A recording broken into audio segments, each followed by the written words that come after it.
वैसे तो कहते हैं कि भगवान ने किसी को गरीब नहीं बनाया है, उन्होंने हर किसी को इतना दिया है कि वो अपना जीवन गुजर कर सके, और अगर किसी को जरूरत से कम भी दिया है तो भगवान उसके लिए कुछ न कुछ ऐसी व्यवस्था ही देते हैं, उनका जीवन चलता रहता है। हम अक्सर दूसरों की अमीरी देखकर अपनी अमीरी और गरीबी का अंदाजा लगाते हैं। यदि हमारे पास 10 रुपए हो और सामने वाले के पास 100 हो तो हम अपनी नजरों में गरीब हो जाते हैं और सामने वाला अमीर हो जाता है। हम यह नहीं सोचते कि एक व्यक्ति अपनी मेहनत से रुपए कमाता है, तो काम कर रहा है कि जरूरतें क्या हैं। हम तो बस दूसरे की दौलत देखते हैं और अपनी राय बना लेते हैं। गौतम बुद्ध की आज की प्रेरणादायक कहानी के माध्यम से आप जानेंगे कि भगवान बुद्ध के अनुसार कौन धनवान व्यक्ति होता है। साथ ही आप यह भी समझ जाएंगे कि गौतम बुद्ध हर व्यक्ति को अमीर क्यों कहते हैं। गौतम बुद्ध की कहानी आपको बहुत प्रभावित करेगी और बुद्ध की इस प्रेरणादायक कहानी से मिली सीख आपके बहुत काम आएगी। तो आओ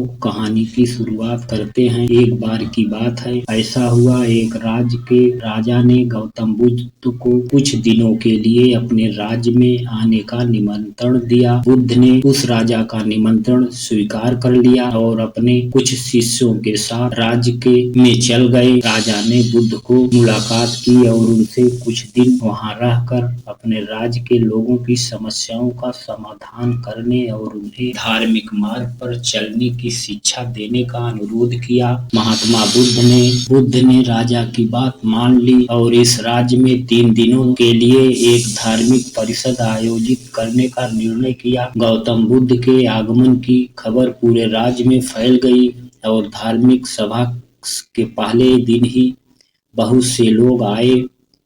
उसी राज्य के चौराहे पर एक भिखारी बैठा रहता था।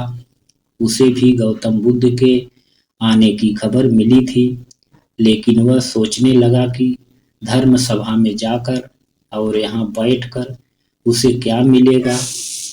जैसे जैसे लोग आएंगे वे मुझे भिक्षा में कुछ न कुछ अवश्य देंगे। पहले दिन कई लोग आए और इस भिखारी ने अच्छी खासी कमाई की। अगले दिन फिर वही क्रम जारी रहा।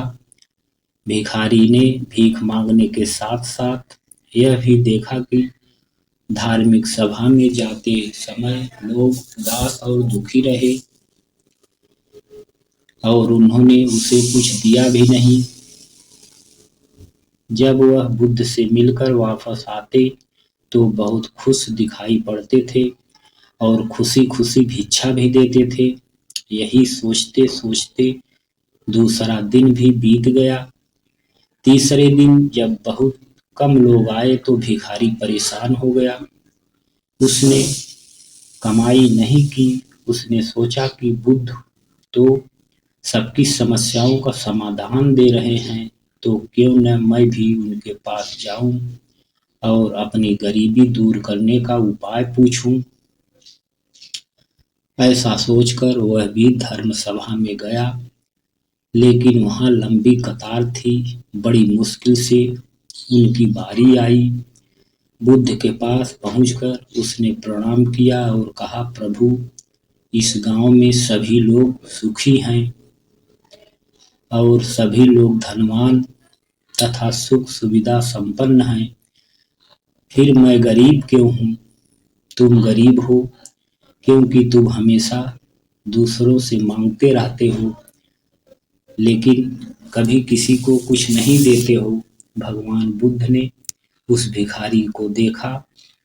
आपको लगता है कि लोग तुम्हें भीख में बहुत सारा धन देंगे, लेकिन आप किसी को बदले में कुछ भी नहीं देना चाहेंगे।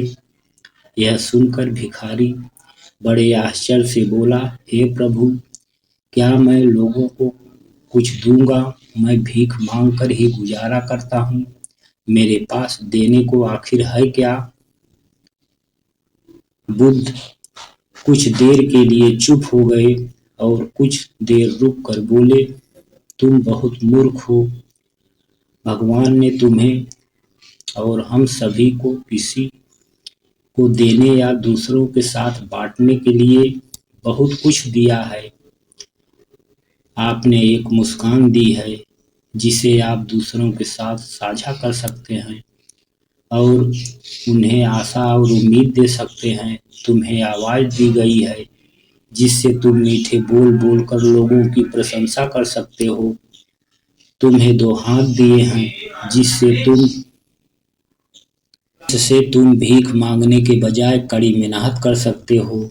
जिस व्यक्ति को भगवान ने बिना किसी कमी के ये चीजें दी हैं वह कभी गरीब नहीं हो सकता। आप सिर्फ अपनी सोच के कारण गरीब हैं। जैसे ही आप इन सोच से बाहर निकलेंगे आप खुद को दूसरों की तरह अमीर समझने लगेंगे और आपकी जिंदगी भी बेहतर हो जाएगी। दूसरों की खुशी देखकर अपनी तुलना दूसरों से न करें। भगवान ने सभी को अमीर बनाया है, बस जरूरत है तो अपनी सोच सुधारने की। भगवान बुद्ध ने की बातें सुनकर मनुष्य को अपने जीवन का मूल्य समझ में आया और वह उसके द्वारा दी गई शिक्षाओं के अनुसार अपना जीवन जीने लगा। जब हम सभी अपनी तुलना दूसरों से करते हैं या दूसरों को खुश देखते हैं तो हमें लगता है कि हमारी जिंदगी खराब है और बाकी सब मजे कर रहे हैं। हम अपने जीवन में कभी भी अच्छी चीजें पर ध्यान केंद्रित नहीं करते। हम कभी यह नहीं सोचते कि भगवान ने हमें स्वस्थ शरीर दिया है जो सबसे कीमती चीज है। आप कितने भी अमीर क्यों न हो, अगर आपका शरीर उपयोगी नहीं है तो वह पैसा भी किसी काम का नहीं है। और वही अगर आप गरीब हैं लेकिन आपका शरीर बिल्कुल स्वस्थ है तो आप अपने आप में एक अमीर व्यक्ति हैं। कोरोना काल में हम सभी ने देखा कि पैसे से ज़्यादा जरूरी स्वस्थ शरीर था। तो दोस्तों, यह कहानी आप लोगों को कैसी लगी? और अगर अच्छी लगी है तो हमारे चैनल को सब्सक्राइब जरूर करें। आप लोगों का सपोर्ट ही हमारे मनोबल को बढ़ाता है। तो मिलते हैं अगले वीडियो में। धन्यवाद। जय हिंद, वंदे मातरम।